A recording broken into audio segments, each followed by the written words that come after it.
शर्म आती है? Sorry sir, I was born in Uganda, studied in Pondicherry, so little slow in Hindi. तो slowly समझाना है। सुपरहिट बॉलीवुड फिल्म 3 इडियट आपने देखी होगी। यह फिल्म भारत में ही नहीं बल्कि विदेशों में भी सुपरहिट हुई थी। वर्ष 2009 में आई इस फिल्म का मुख्य किरदार फुनसुक बांगरू असल में लद्दाख के शिक्षा सुधारक सोनम वांगचुक से प्रेरित था। इसे बड़े पर्दे पर आमिर खान ने निभाया था। अब सोनम वांगचुक एक बार फिर से सुर्खियों में है। आपको मालूम होगा कि केंद्र शासित प्रदेश लद्दाख में सर्दियों में हड्डियों को गलाने वाली ठंड पड़ती है। इसी ठंड के बीच सोनम वांगचुक अनशन में बैठे हैं। सोनम वांगचुक के साथ लद्दाख के सैकड़ों लोग भी प्रदर्शन कर रहे हैं। ये लोग लद्दाख को संविधान की 6ठी अनुसूची में शामिल करने और क्षेत्र के लिए अन्य सुरक्षा की मांग कर रहे हैं। Pay our respects to these glaciers. These glaciers are not only our lifeline, but our very survival and existence. But due to climate change. आइए सबसे पहले जानते हैं कि कौन है सोनम वांगचुक।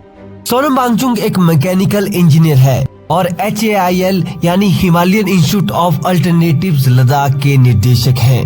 उन्हें वर्ष 2018 में मैग्सेसे पुरस्कार मिल चुका है। मैग्सेसे पुरस्कार जिसे एशिया का नोबेल प्राइज कहा जाता है। उन्होंने 1988 में लद्दाखी बच्चों और युवाओं का समर्थन करने और उन छात्राओं को प्रशिक्षित करने के उद्देश्य से सैकमोल की स्थापना की, जिसमें स्टूडेंट की स्किल्स पर काम किया जा रहा है। 1994 में सोनम वांगचुक सरकारी स्कूलों की व्यवस्था में सुधार लाने के लिए ऑपरेशन न्यू होप लॉन्च किया। सोनम ने लद्दाख की शिक्षा प्रणाली सुधारने में अपना बड़ा योगदान दिया है। बताया जाता है कि इससे पहले लद्दाख में 10th में 95% स्टूडेंट फेल होते थे। सोनम की शिक्षा सुधार नीति के कारण इसमें काफी सुधार आया है। सोनम ने स्नोस्टूप टेक्नोलॉजी का आविष्कार किया है। इसके द्वारा कृत्रिम ग्लेशियर का निर्माण किया जाता है।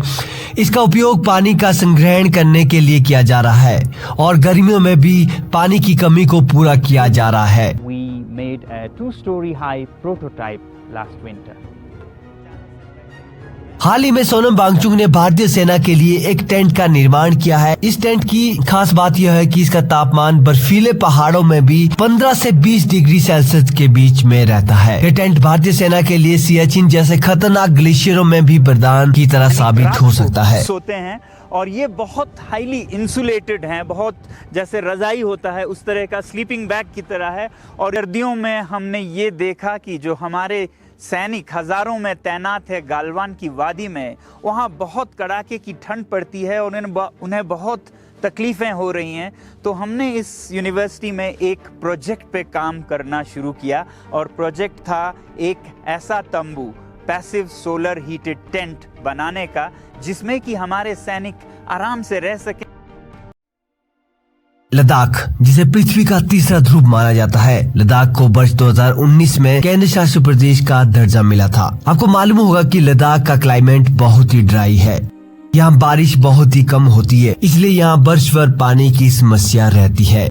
यहाँ पानी के मेन रिसोर्सेज यहाँ के ग्लेशियर हैं, जो अब तेजी से पिघल रहे हैं। इसके लिए सोनम वांगचुक इस केंद्र शासित प्रदेश को बचाने की गुहार लगा रहे हैं। उनका कहना है कि लद्दाख के मुद्दों पर ध्यान नहीं दिया गया तो खतरे की घंटी बजने में ज्यादा देरी नहीं लगेगी। वांगचुक की मांगों के समर्थन में लगभग सभी प्रमुख राजनीतिक दल, धार्मिक दल, लेह और कारगिल जिलों के लोग एक साथ आए हैं। उनकी मांग लद्दाख के पर्यावरण और ग्लेशियर की सुरक्षा को लेकर है। अपना मनमानी करते हैं, मैं तो कहूँगा, क्योंकि ये पैसे जब खर्च नहीं हो रहे हैं तो वापस जाए। आइए अब जानते हैं कि संविधान की 6ठी अनुसूची क्या है और देश में कहां लागू होती है। 6ठी अनुसूची में संविधान के आर्टिकल 244(2) और आर्टिकल 275(1) के तहत विशेष प्रावधान है।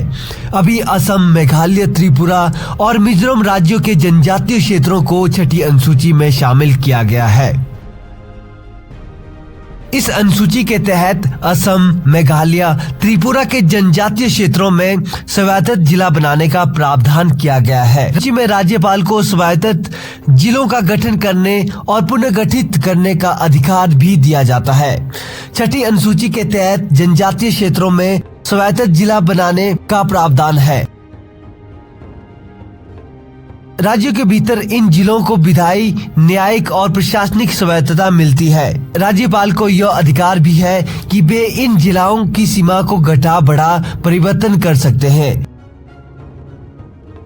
संविधान की 6ठी अनुसूची अभी तक हमारे देश में नॉर्थ ईस्ट में ही लागू है। इसके लिए जनता का 50% ट्राइबल होना अनिवार्य है और लद्दाख की बात करें तो लद्दाख में 95% से भी ज्यादा लोग ट्राइबल है। केंद्र सरकार चाहे तो संविधान में संशोधन के लिए विधायक ला सकती है। अब देखना ये होगा कि लद्दाख में 6 शेड्यूल कब तक लागू होता है।